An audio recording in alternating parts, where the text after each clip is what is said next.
it? This is your boy Al Mega. Welcome to a brand new Comic Crusaders Special.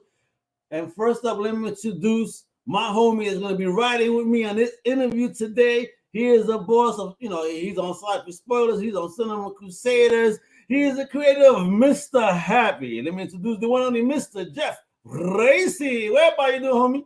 Hey, it's a good time to be here, man. It's been too long since we've been together doing one of these interviews. I'm really looking forward to it because this is an awesome movie with an awesome actress. Oh, it is. She's absolutely amazing. She kicks ass in this film, but she's kicked ass in a lot of places. I mean, before we even bring her on, we got a little a reel that I would love to show, so you guys should start getting like, little teaser, a little appetite wetter before we get to the. There we go. Let's get it done. Check this out, folks. Do you want to play? I love you. It's okay. You don't have to take back. You move, I empty your fucking brains on the floor. Well, that's not good. There's a difference between doing what's right and doing the right thing. You wouldn't be who you are if it wasn't for me. Go to hell. You're gonna kill me? You know the world hates an ambitious woman. So why don't we join forces? Are we done? What are you guys baking in these labs? What do you really want, Nix? Do your fucking job so people like me don't have to do it for you. You're no heroes. You're just survivors. Last man standing. I did the job. You couldn't.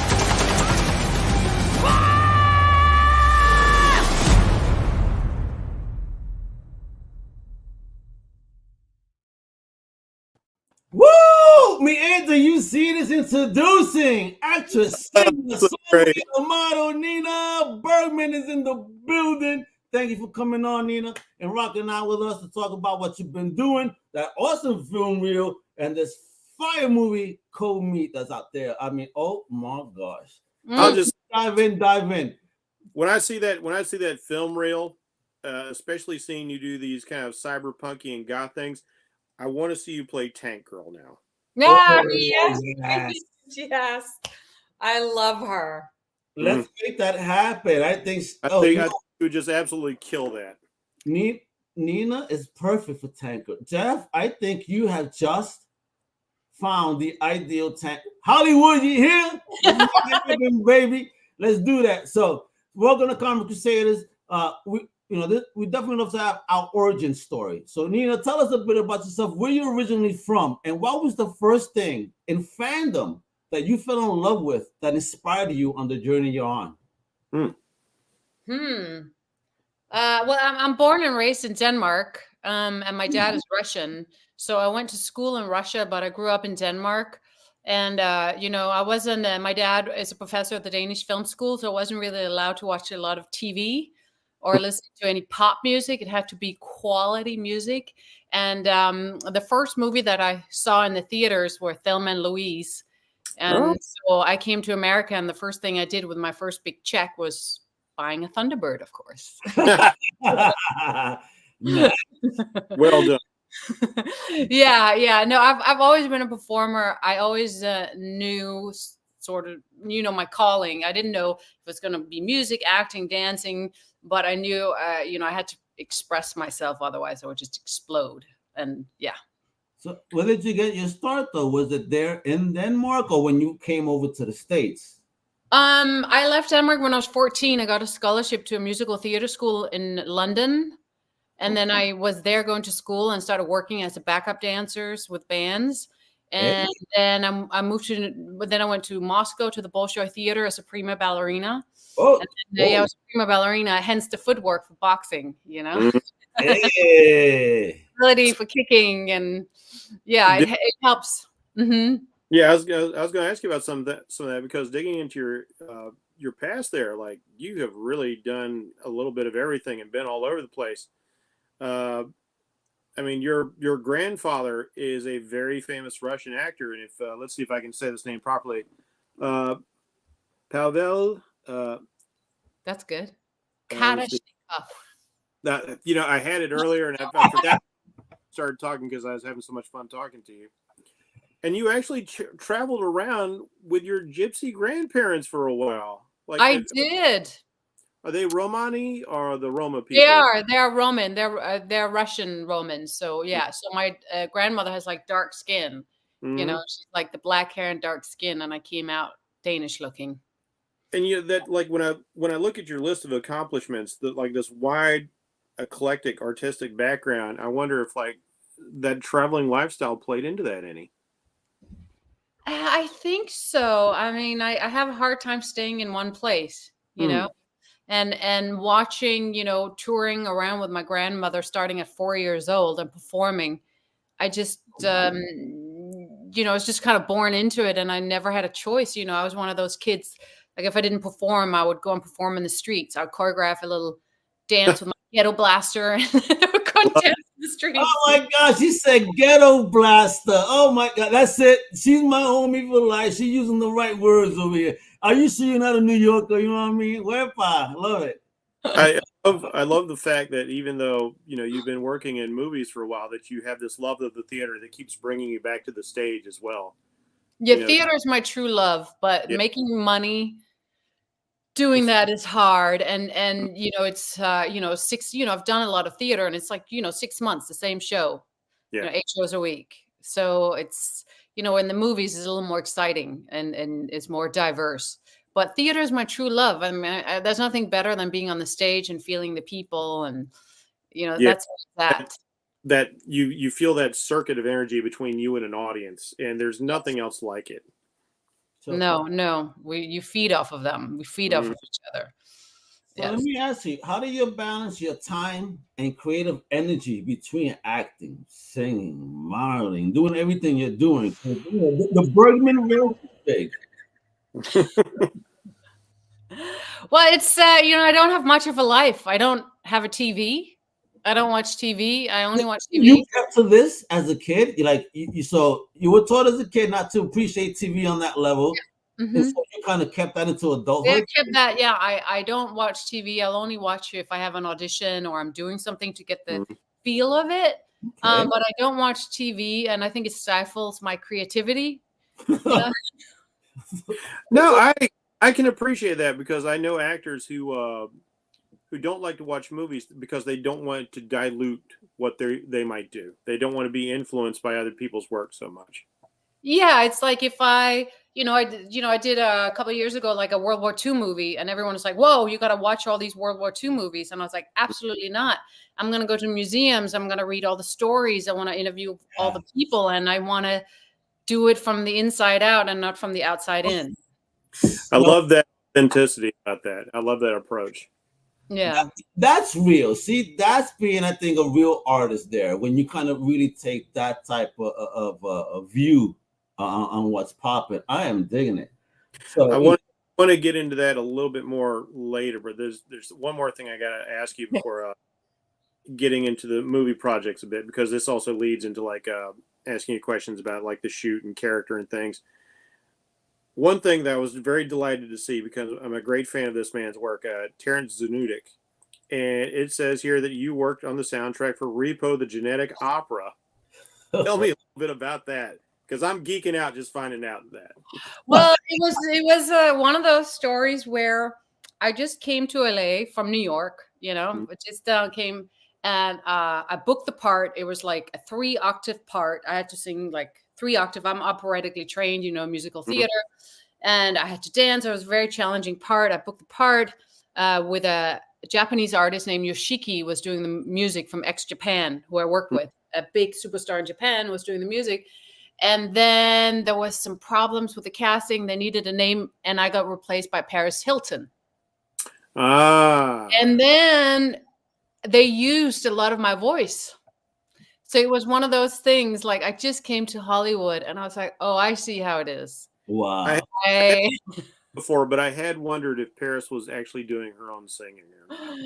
Well, they blend it. You know, I hate to like, I'm not trying to talk bad or anything, you know. No. You're talking bad, but that's how the stuff works. And I think that they made an awful mistake there, because my God. Yeah, but they needed to, you know, that's how you sell movies in Hollywood. It's with the names. And I was so green. I just came. I auditioned a billion times. You know, I was perfect for the part, but you know, I was brand new. I didn't have a name.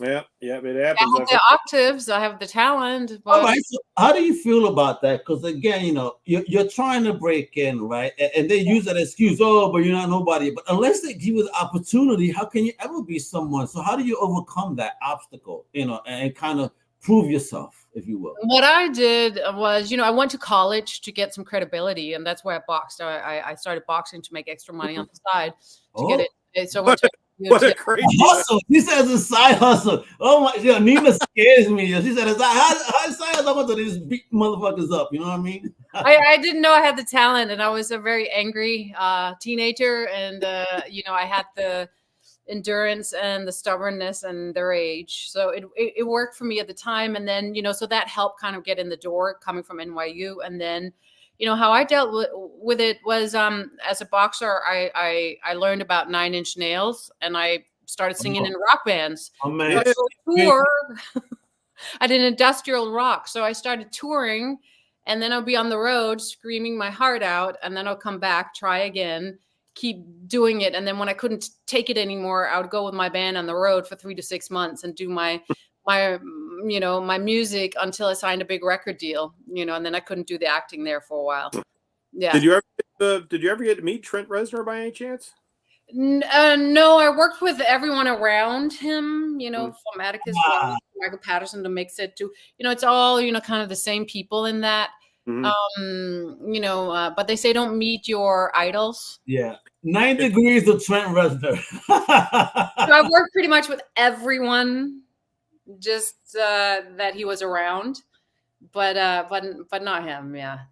Well, let me ask you one other thing. I noticed, if I'm not mistaken, looking at your reel, I think I saw Daniel Bernhardt and also a Lick Grunner. And as a martial arts geek, I love seeing these martial arts, and like you're working with 2 of my favorites in some of these projects. Did they give you some pointers? Like I understand you had the dancing background and the boxing background, but did they help teach you anything cool as far as like that kind of stunt work? Well, I was very lucky. I did Hell Hath No Fury, a movie, World War II movie with Jesse Johnson, a big action director. Look forward to seeing that one. Yeah, so I star in that, and Daniel Bernhardt is my co-star. He plays I play a French resistant fighter, and he plays a SS officer that I fall in. We have a love affair for me to gather information out of him.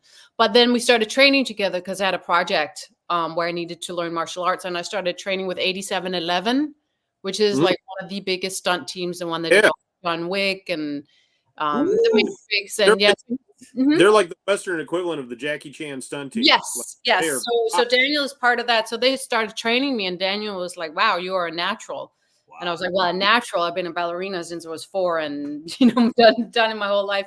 So we started training together, and then we just did a movie in Budapest that's coming out in May with Aaron Eckhart called Chief of Station. Yes, Hey. So I can plug it now because they just announced it. And then I just got the offer today of a movie I am dying to talk about. I just did a chemistry test with him and got it. And he plays a very famous old character that they're revamping. And I'm like the warrior that... Oh my God! All right. Ooh. There you go. Like if I signed it, I was like, can we just sign the contract so I can talk about it, because you guys would really appreciate it. Oh my God! Don't make me start thinking and start guessing here on comic book properties that based on action. Stop it! Stop it! Don't make me start speculating now. I'm kind of hoping it's like, I know there's already a Red Sonja in the works, but now I'm kind of hoping it's like Conan and Red Sonja. Conan, Red Sonja, Cena. It's close. Like I get introduced in this one, and then in the sequel, there's going to be more of me. Okay, something for the future. Something for the future. So I just played something where I had to be super skinny, so now I'm going to start training again. All right, let me ask you here though, because you mentioned the dancing, the acting, and all, and I know, for example, like I'm an old school karate flick fan. You know what I mean? Watching my as a kid, Kung Fu theater at 3 o'clock when I was 12 years old. And then understanding that grew up, that they were also really basically dancers, and it was all choreography. So were you aware how important choreography and dancing was to being an action star? I had no idea until I knew I learned all the choreography very fast. I would work with a lot of stunt coordinators and like Art Camacho, who was big in that industry too. And they would all be very surprised because they would show me routines and I pick it up. I'll be in Bulgaria. I would do Doom, the movie Doom from the video game. And they would show me these long routines and I would just pick it up and I didn't know how important the dance background was until I met Daniel. And he was like, the boxing is actually very bad because everything in boxing is so tight. And on camera, everything needs to be big and exaggerated, and I'm everything is like in boxing protected. Yeah, it's like that with every single martial arts. You always have to exaggerate, or the layman will never see what you're doing on screen. They can't process it. Yeah, so it was like it's kind of like, I guess, theater acting and film acting. I had to kind of, tweak it. Dancers make such good people because you don't have to know martial arts to pull it off in the movies. It, of course, helps. But the people who have that dance background, you look at Jean-Claude Van Damme. Yeah. Because the dancing teaches you rhythm and timing, and that is so essential for the fight choreography, so you don't accidentally kick somebody in the face. And I'm sure that's part of what helped you really pick up the moves so fast. Yeah. You say Jean-Claude Van Damme, and I think old school Gordon Liu, Master Killer. You know what I mean? The old school, the old Asian martial arts flicks, and then understanding they were actually dancers, and this is what they do, and like those are my favorite martial arts flicks, and I'd be digging it. Now, I mean, it is dated, but it's kind of fun to watch them do that very static back and forth kind of thing. I'm a fan of like the more realistic flat fighting with a combination of the very flashy sort of Yusha sort of fighting style from like the kung fu movies and whatnot. Yeah, but I don't want them to beat me up, if I'm not talking right, Well, let's get into cold meat because that's what we're here for. That's what we're gonna do, and thank you for saying that. Because before we get into it, folks, I have the trailer. That's right, folks. So before we get into the craziness of this movie, because Nina's performance in this is buck wow. Everything that's going on here, it's tense, it's wonderful. You don't believe me? Check this out.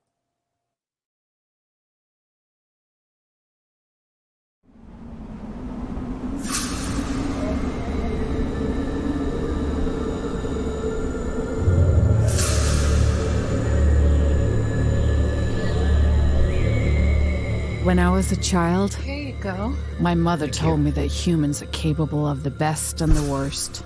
I am not done talking! She was wrong.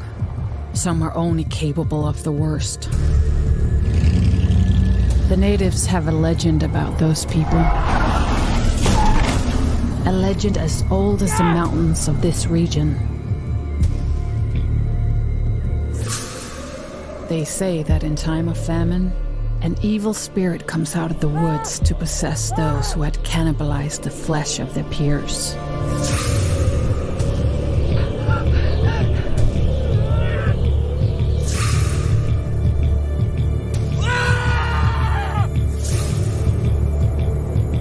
It appears first in the dreams.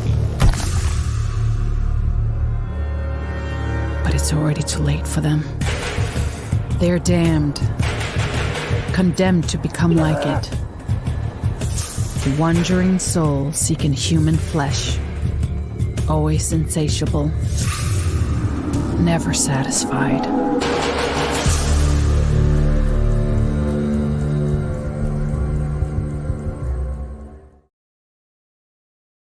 Woo! My gosh! Did you see how tense that trailer was, folks? Yeah. My goodness, what is going on? What is Nina going through? Did she really have to deal with all that cold? What the F is going on? Let me tell you, I even told Bracey, I was like, yo, that how this movie ended left me fucked up. Fucked up. I was like, what is going on? Bracey had to be, it was this. I gotta say this for the trailer. Whoever cut that trailer needs like a double bonus because one of my big pet peeves are trailers that ruin the film for me. And this trailer not only intrigued me, which made me want to see the film even more, but it doesn't spoil anything. It is a masterpiece of marketing. Yes. And it gets you involved, and like this movie could have been so easy to spoil if a lesser talent had cut that trailer. Yes. Agreed. So Nina, talk to us about the experience of Cold Meat. What is this film? Because it definitely sounds intriguing. So provide us a brief overview of the film if you can, and Yes. basically your character in it. Yes. It's very different from what I normally play. I mean, when I first got it, I was like, I don't know. I don't know, because the way my character is dealing with things is not the way I deals with things. It's not the Bergman verse way. No, it's not the Bergman way. But she has a different kind of strength. I was wondering what attracted you to the role, given your past history. Well, because number one, it felt like a play. It's by two characters the whole time. It's written like a play. So it feels like you're doing a play. And then the second thing that I'm always up for a challenge. I was like, I'm always up for, because she's so different from me. And I was more like her when I was younger, because I was a little bit of a victim of my circumstances. I had a really rough childhood. I left, home alone very early, out of my parents when I was 12. So I had like kind of a rough, being in England by yourself at 14 with, no parents, and in New York City with $5 in your pocket. I had to dig into that a little bit. A young lady, young girl, not even, at 14 alone in London. I mean, before we get into the film a little bit, I mean, what was that experience like? That must have been scary because you're a kid. When you're 14 looking like you're 20, 21, that was me. I looked like this at 14. So are you still 14? Yeah, no, I'm 15. Only 1 year has passed, folks. No, but I stopped growing kind of at 12, so everyone treated me like an adult. But at 14, I mean, I was just so happy to be out. Denmark is a very small, safe country. And I had very big dreams, and I didn't fit in, and I was so curious, and I was fearless. I didn't know, I was like, I was one of those kids that thought I would never make it past 18. So I was like, fuck it. Fuck it. I'm just going to go, and I'm never going to make it past 18. So let's just go. Just the kind of answer I'd expect from somebody to say, like, hey, you know what? I'm going to box for a little extra money. So I'm saying, don't mess with the Bergman verse. Y'all gonna be, I like the cut of your jib, madam. You know what I mean? So, can you share any interesting behind the scenes anecdotes or experiences from the movie as you guys were filming? Again, I mean, were you really in this cold weather? Yes, we were in Canada shooting. Okay. We were in Canada shooting. So it was freezing cold, and I do Wim Hof, so I'm pretty tough. I do the ice baths, the cold showers. I believe in all that stuff, right? That's what keeps you youthful, Mama. I see it right now. It takes the inflammation out. You should know if you do martial arts. She's got them roots. She's got them Russian roots. She can handle cold. I don't like it. That's why I live in California. I don't like it, but it was Oh, freezing. I mean, my character was supposed to wear nylons, because I work in a diner, and I couldn't wear. That would have been awful. My leg, like literally freeze into my leg. So we had to change my wardrobe. Yeah, it was it was rough, and there was a couple of shots in the end of the movie where I was outside for too long, and I mean, like, my face was frozen. But again, living in Moscow, minus 25 degrees, you touch your earlobe and it will fall off. I mean, your lips crack. You have to wear Vaseline on your face. You spit and an ice ball comes out, right? You know what I mean? Yeah, I mean, so it's like, I feel like once you lived in Moscow, I mean, and went to school there, it's like being a Navy SEAL. Just, it's the same kind of training. You know what? I think you are a Navy SEAL. Don't be messing with me, Nina. You know what I mean? So let me ask you here, and then you go, Bracey. How do you approach character development when you take on a role? Oh, beat me to it. I was going to ask about the process. There we go. So that's our question, Bracey, don't you? I mean, I believe, if you I mean, we have it, whatever, we have it all inside of us. It's just whether we're in touch with it or not. And I think with that particular part, I went back to how I used to feel when I was in Denmark, very abusive home, helpless, sitting and hiding in my closet. I remember this little girl just sitting and hiding in my closet and feeling invincible. invisible and no, I just praying someone would find me. And I was a victim of my circumstances and I didn't have a choice. So I had to go there because that's my character, Anna. She's a abusive husband. She lives with her mom. She's a single mom. I have a young daughter and I'm a victim of my circumstances. So that was the first step. I had to go back to how I used to feel as a young girl. And then I would, because it's based on a true story about 2 serial killers without giving too much away, so I would watch all of these documentaries and all these serial killers to get, Yeah. Okay, great. Remind me not to share my address. Yeah. So I had to go there. But the biggest thing was to go back. I went there. I changed my diet. You can't see it, but I actually put on a lot of weight. I put on, I think, like 14, 15 pounds. I ate like crap. I felt like crap. I just tried to go there and, because Anna, she doesn't, I do ice baths. I eat super healthy. I train every day. And she's, I can see the difference in your face just looking at you here. Yeah. I really just, she sits different. She stands, she was like me as a, she just wants to disappear. She just wants someone to come and save her. I know that feeling so well. You say that, I captured that. There were specific scenes when homie, again, not giving away too much, but the dude, David, that's the biggest asshole in the movie. Like, he really does take out emotion out of the character. And the way you display it, I mean, it is ultra real. I'm like, oh my gosh, she's really gonna kill him. You know what I mean? So, thank you for digging in. I mean, I don't know how that feels to be having to dig into some personal hurt to be able to do a performance, and show that to people. I mean, how do you work that to be able to display yourself in that emotional moment? It's. I mean, you really have to make yourself quite vulnerable to pull off those. Vulnerable. That's the word. Yeah. Yeah. Well, I mean, I think the better the artist, the more empathy the person have. I have so much empathy for other people. I see myself in other people and I have very thin skin. And the artists that I truly admire in film, music, anything is the people that have the courage to be authentically themselves unapologetically. So I had to do a lot of work. I mean, I had to go to 12-step programs. I had to turn myself inside out and become completely transparent, because if you're transparent, no one can poke holes at you. And, as David Goggins says, if you can put your darkest secret on a billboard in your hometown, you're free. You're free. Ooh, oh, man. How much does the billboard cost? Let me put that up there. I heard that quote from him, but that's a good quote. Yeah. And I feel like that's acting. It's like, I'm a vessel. I am telling this woman's story. Remember, it's based on two true characters. So I feel like, I'm trying to pick parts where I get to live in these people's shoes where, these situations are taken from real life situations.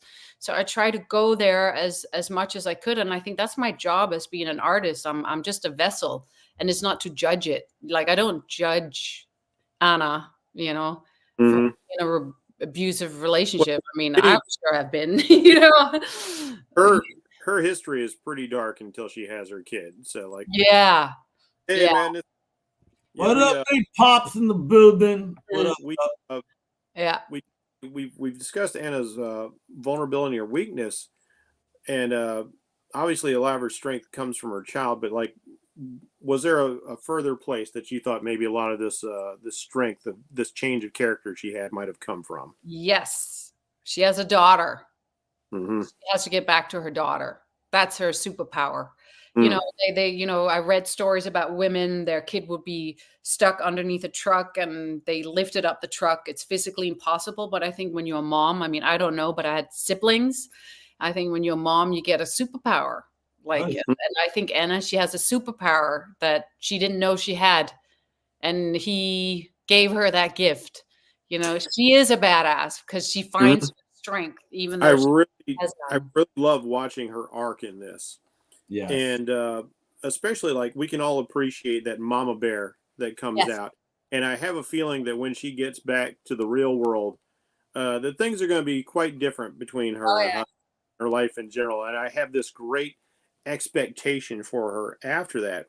But one of the things I found so intriguing is in this life and death struggle of survival and against the David character, despite having every reason to do so, and nobody would blame her, nobody would fault her, but Anna never goes there. And I found that particularly interesting, that she always back, despite his prodding her. Yeah, let me tell you, Mom, if I was your friend and you called me at that moment, I said, you better handle your business, girl. Because you gotta get it done.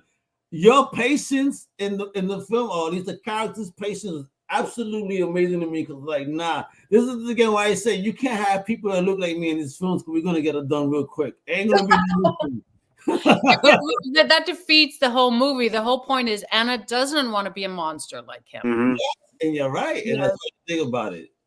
She doesn't, because then she's no better than him. The whole last monologue was about that. Yeah. Like, if you want Batman. Yeah, I absolutely love that about her character. That was a real triumph for me. Seeing her, like, she would defend herself, but that's as far as she would go.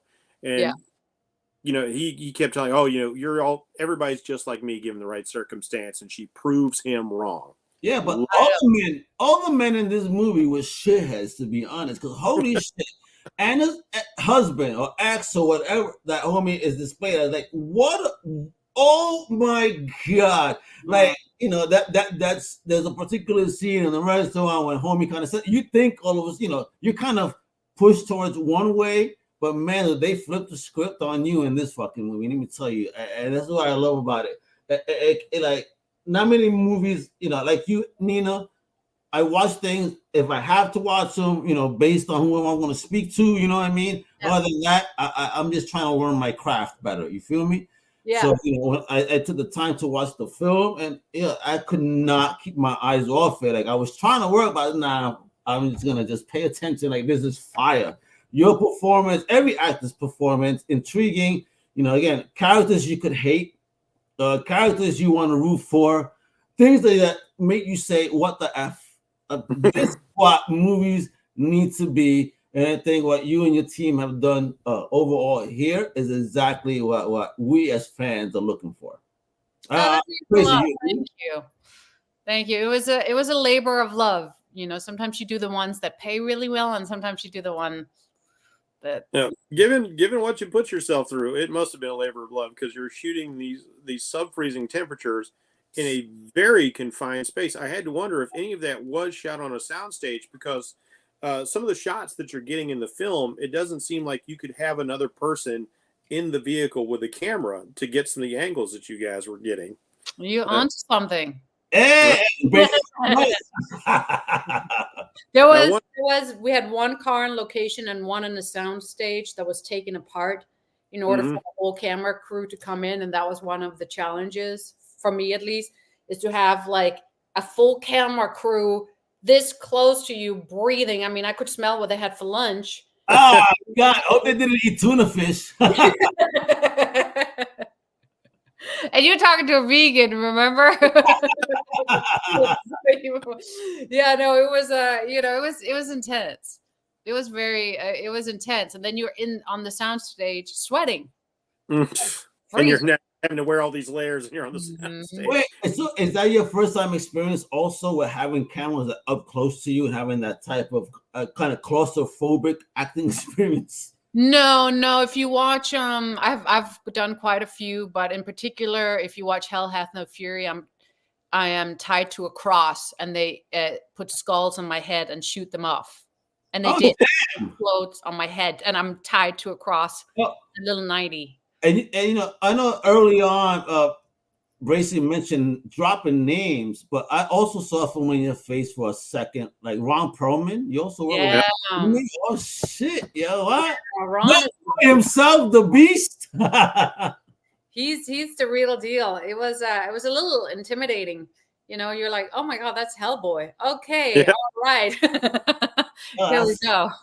That is so cool. I mean, Yeah. Bracey, on your career, you've been doing some stuff. I really can't wait to see what else you do, because I could see you in multiple roles. Like Marvel DC, she has look, frame it, yo. She got the superhero. She could move. Because Bracey, I know you want to mention a little bit. Is going back to that Wonder Woman fan from just for a tad, right? Her action sequences were off the effing hook. Wouldn't you agree? Absolutely. I really love the shots, the appropriate, not overuse of slow mo, a la Zack Snyder, just enough slow mo. And you look great in the role. You look powerful. You look confident. You look strong. The costume looked great. Even though I can tell it's obviously not a big budget thing. You guys are just putting together a nice piece, a proof of concept, perhaps. But man, Yeah, we did it before Wonder Woman. We did it before. They fucked up and picked Gal over you. But it was different. I was 20 pounds heavier. I walked in, I tested, and they all just looked at me. I had long black hair, and I walked in, and they were like, I think they were like, "Whoa, okay." Okay, they went a different direction, and Gal is perfect for the direction they went. I mean, I had a complete different approach, and it wasn't, what. When we get the Wonder Woman TV show, Nina, I hope they're looking at you because you're the one bringing the game. When I saw you with that, like breaking something that flying knee, my God, even I said, "Oh my God, eyebrow." I said, "Oh shit." Yeah, I love it. It was like that knee is almost in that guy's throat. You really got some. That was fantastic. Yeah. Well, the ballet training paid off, right? So I gotta ask Nina, in your opinion, just so we could, sell the movie cold meat. Like, what sets this apart from other films in the same genre, and what do you hope audiences will find captivating about it? Well, I think. For me, when I saw it, I wasn't sure how the director was going to do it, because when I read the script, I was like, how the hell is the director going to pull this off? And I think because he comes from a visual effects background as well, he worked with some of the biggest visual effects artists. I think Sebastian, the director, created like a world. It feels like almost like an art piece, the shots and then that otherworldly element that he put in. So it feels like an art movie, like a film noir. It's not just a thriller, because it's a psychological thriller. It has all of the stuff about human, behavior and mind, and they're playing this cat and mouse game. And then visually, I thought he did really fantastic because, there's no snow falling and there's no wind when we shot. That's all. Really? Yes. Shit. Wow. I took that to be practical effects. But because he's so good, and we just acted so good with the wind. I call me impressed, because I have an eye for like practical effects versus CGI. I've been a cinemaphile since I was a wee little from the early 70s, and like wee lad. anytime I find out somebody can actually trick me, bravo on that. Yeah, no, he's really good. He's really good. So I think, he created like an art piece. So it's visually and sonically. We had a private screening at a Dolby room, an Atmos room, and the sound hold up. It holds up. And I think a lot of those low budget movies, the first thing is the sound, the soundtrack, and then the special effects. Slightly cringy. You can forgive low grade sound effects, knowing that somebody's working with X number of dollars for the budget, but nothing says bad movie worse than poor sound design. And this film does not lack in sound design. And like you said, there's a whole atmosphere being created because you're in this white noise bubble of the wind and the snow and the obscurement, which does give it this sort of nightmarish fairy tale quality. And we do have a slight supernatural element. It's never said in the film, but Anna does refer to the legend of the Wendigo, and the frozen cannibal spirit. And like the film didn't actually need it, but I do like that extra layer that it adds to the whole thing. Yeah, I felt the same. And then I think, I shot it a while ago, and then I saw it and I kind of forgot it a little bit, and I was kind of shocked. It takes you by surprise, and I think that's what's different here. You don't actually know what's going to come. Yeah, exactly. Because I told you at that end, I was like, what the F? I was like, Bracey, what the F just happened? Like, yo, it's crazy. He was, this. I'm like, wait a minute. Yeah, because I'm also a trivia nerd, so I just have all the answers. I was like, oh yeah, that was Wendigo, Cannibal Spirit of yeah, that's pretty impressive. You know that most people don't. Yeah. He fucked me up. I said, you mother. I love it. So finally, Nina, I don't want to take too much more of your time. I don't want to be killed by the publicist. We're not at an hour yet. I still got a couple of questions I'd like to get. I know, definitely. Well, all right. So you got your 2 more. I'll give you 2 more, and then we're gonna do and then I got the last one. Go ahead, Brace. All right. First of all, I want to mention your major co-star, Alan Leach. Wow, that guy is super impressive. Watching him go from a guy who looks like a meek guy to an apparent hero. Yes. And then when he opens up the trunk and there's that flat shark-like expression. I even like the fact that he calls himself a shark at one point in the film. Mm-hmm. And then and then watching the two of you basically trade places where, this guy he's this control freak. He's all about all this control, and watching him crumble as Anna becomes stronger. I loved watching the inverse. What's it like playing against somebody who is that talented as well? Well, I'm only as good as my co-star. Mm. So it was a lot easier for me because he was very scary, and I would look at him, and I did believe him when we were acting, so I didn't have to, imagine it. It felt like we were doing a play, that we were just, we're on a stage and we're in the scene, and it helped me really be in the scene, and the way they shot it, they did long takes. Yeah, it wasn't a stop, start, line here, line there. We did like full scenes all the way through.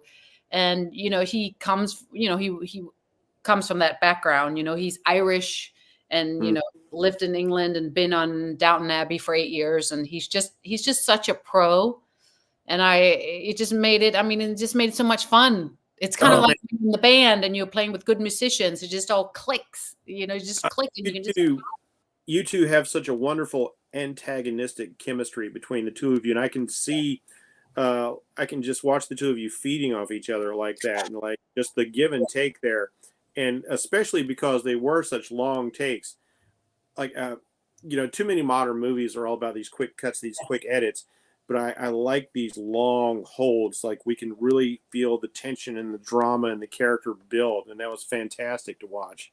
Yeah, I'm so glad you got that. I mean, we did have a couple of days of rehearsal, which is rare nowadays. And it was, we met in Canada for the first time, and I was so nervous. I was like, what about if we don't have chemistry? Like, they need chemistry in order to. So you knew no one.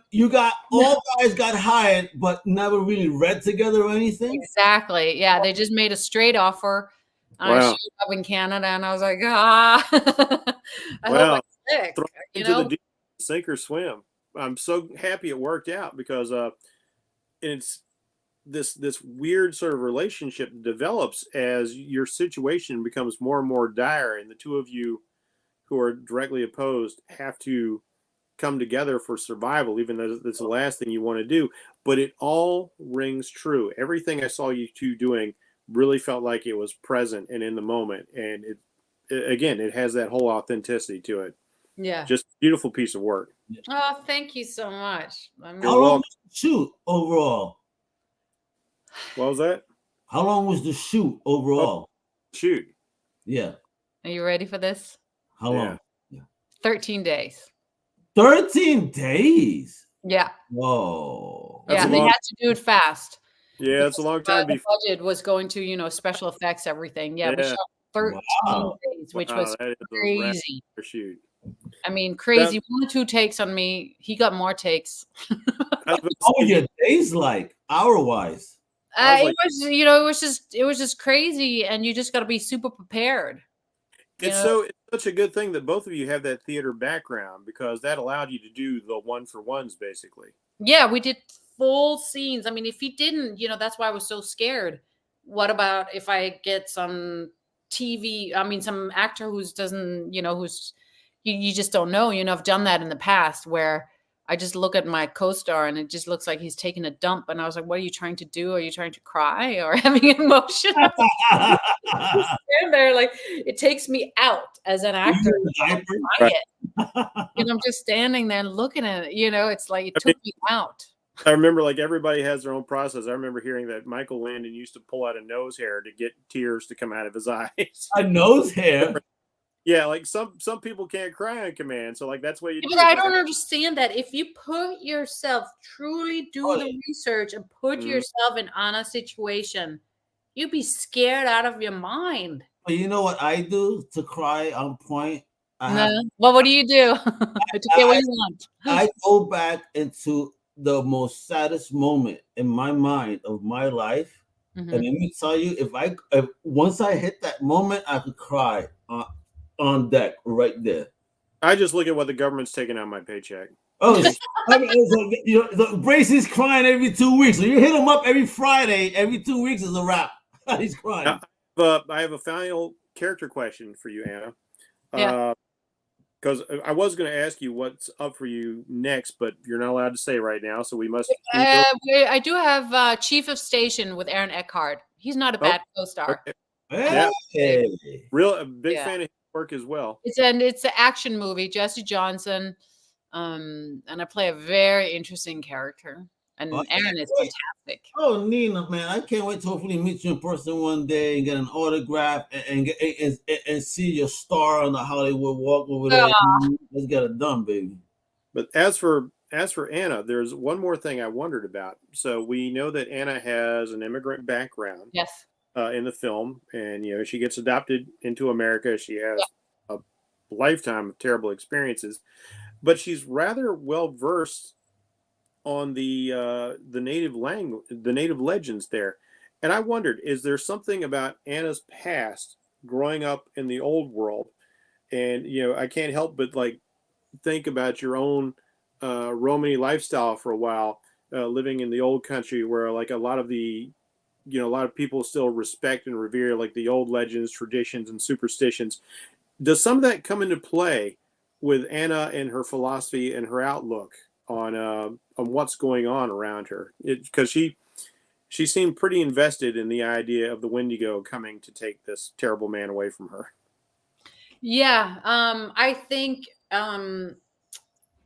when everyone knows it, it's a legend, so everyone knows that story where she grew up, and they all talk about it. And it's a very common story. It was a director's background, like everyone knows that. But what I did was, I lived in New York, and I lived here, and I watched the Jewish community, and they're actually practicing it more here in America than they do from where they're from. A lot of people, when they immigrate, they hold on to their traditions and their religious beliefs, and even harder and tighter. So I felt like her immigrating, I'm not one of those, I'm pretty good at adapting, but I felt Anna was clinging on to anything that felt like home.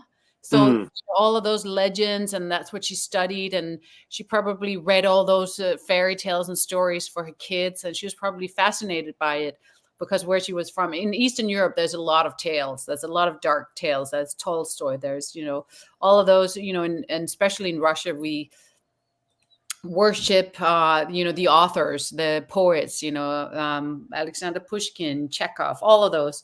So it's like she comes from that rich background. And I thought that's why she was so into it too. I did actually think about that when she arrived in America. She held on to all those tales. Because I see my gypsy Russian grandma, she's so suspicious. Like when I fly, I can't sit like this because it's bad luck. If I step someone on the toes, they have to step me on the toes. It's like if I see black across the street, I'm like, oh, and I don't believe it. But I can't fly like this because it's bad. Nina, I gotta ask you. So they do this shit to me in New York back in the day. So if we're walking on the sidewalk and I cross the pole on the other side, do I have to go back behind the pole and see you again on the sidewalk? Are you one of those?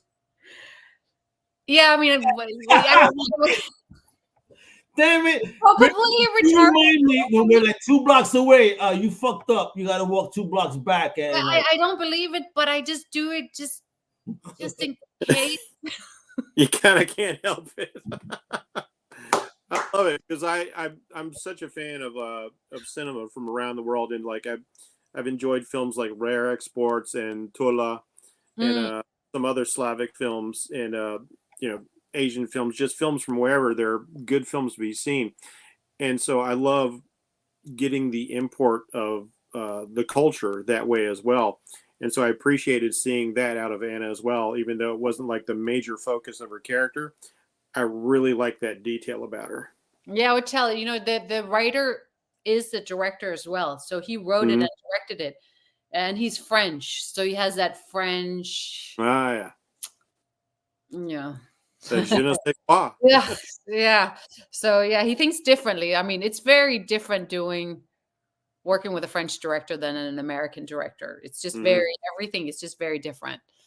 That's when they accent, I would think that they're just a little bit more rude, but who am I to speak? I'm Latino and we speak loud, you know what I mean? So check this out. Nina, last question here. You've been on a crazy journey. You're doing your thing. You're a boss. You're a beautiful woman out there just knocking it out in the business right now. What advice would you give to up and comers right now based on your journey? I mean, I would say if you have a backup plan, don't do it.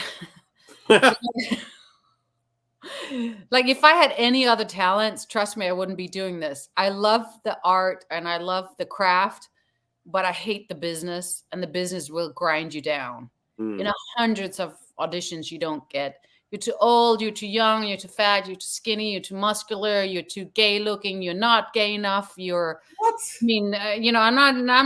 not gay, but it's like that. It's just like it starts messing with you. There's roles and there are things they want to cast you for. Yeah, they cast you. It's like it's very it's just you gotta really want it, and you gotta I think really focus on the craft. You gotta love the craft. I just focus on the craft, and if they don't want me, I don't care, because I get to live in the shoe, even in those shoes, even if it's just for an audition. And I don't do it to become rich and famous. I would probably have done something else that would have been a lot easier making money at. I just do it because I love it so much. I love living in these characters' shoes. I love to be challenged. I love the whole aspect of filmmaking. I love creating. I love the people that it attracts. But not on the business side, but the creative ones. And I just, I think the only thing that I wish I would have done differently is have more courage to say no and really, truly, go for what I wanted to do. I said yes to a lot of gigs I didn't want to do because they paid and I'm an actor. So you just say yes to everything. Right. And now I say no, and I play more of the parts that I want to play. Yeah, we've all seen, some of our favorite actors like slumming it because, like, got to pay the bills, and you kind of get that. Like, for instance, Ron Perlman, bless his soul, everything I've seen him in, like, he just never phones it in, even if it's a crap project. He just gets in there and does, his best work. But you die inside to see him doing that a little bit. So but I get it, Yeah. I want to manifest 2 roles for you right now. Where I think as a comic book geek, let me see if you agree, Bracey. First, in the Marvel U, I think Nina would make an amazing Mystique. Ooh. Yes. In the DCU, based on the action moves, and because I love this character, I need to see Nina as Huntress. Yes, I was just thinking that. Where we go? Yeah, baby. See, we see you, Nina. We see where you're going. It's like, based on how you move and all, it's like, if we could have our dream project for you, based on how we seen you, like, because you are an amazing actress, You got skilled. You got talent. You are out there doing your thing. You are the real deal. Oh, thank you. You will fit so perfect. You in a cape, those too. Want to see you in a cape doing Krav Maga and shooting people with a crossbow. There we go. I'm not going to say no to that. But DC Marvel, you heard. This is what the fans want. Check out Nina Bergman. You know where you check her out. I showed the website before, but listen. First of all, check out all her stuff on her Instagram at Nina Bergman. All right, maybe the links are below too. I make it easy. All right, but I gotta say it because we gotta make sure that you guys know about this young lady that is a future star. That's it. All right, she's gonna be top. She's gonna be winning Academy Awards real soon. Give her a couple years, don't you worry, because she's getting out there doing her thing. And go visit the website at ninabergman.com if y'all don't believe me. So you can see her videos and things that she's done. Amazing young lady, for real. You know, I'm a fan. I love this movie. I love the Wonder Woman short. I want to see her in these roles. So if any way I could help, let's make it happen. And of course, you know, a big salute to my big homie Bracey. You can check him out at X, you know, Mr. Happy himself at Bracey 452. And of course, you know, as it's screaming below, the real Almega everywhere. Comic Crusaders just about everywhere. YouTube is Comic Crusaders World. That's the stuff you do. Nina, yo, for real, thank you so much for your time. You're an inspiration. You are a hero. I really can't wait to see what is coming up in the Bergman verse, baby, because I know it's going to be spectacular. All right. And that, I give a big wepa. Thank you, Nina. Thank you, Bracey. Thank you, Crusaders. Especially you guys on X, over 80 viewers. Thank you for your support. Hasta la próxima. Hey!